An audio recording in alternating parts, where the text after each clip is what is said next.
और क्योंकि आरएच के यहाँ पे मौजूद है तो मैं आखिरी की ये क्षण बांग्ला में कमेंट्री करना चाहूंगा for giving some respect to our Bangladeshi audience. জি হ্যাঁ গাইজ, যেমন কি আপনারা দেখতে পাচ্ছেন এইটা একটা অন্যতম ফাইট, দুটো ওয়ার্ল্ড ক্লাস টিম এক দুজনের সামনে এখানে গর্জে উঠেছে। থাইল্যান্ডের অ্যাভিডা 14টা কিল করে এখানে সুপার কনফিডেন্ট যে ভুইয়া ওদেরই হবে, কিন্তু এখানে আপনারা দেখতে পাচ্ছেন আরএচ কে এখানে দ্য টাইগার্স ফ্রম বাংলাদেশ আপাতত কিন্তু কোনো হারের পরিস্থিতিতে নাই, এখনো ফাইট করে যাচ্ছে।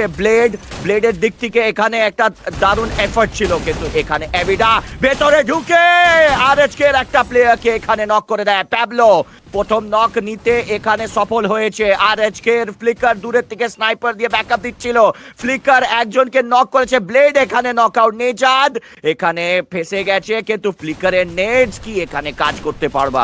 আর নেজাদকেও নকআউট করে দেওয়া হয়েছে। একমাত্র এখানে ফ্লিকার বেঁচে ছিলেন, কোনো অসুবিধা হয়নি।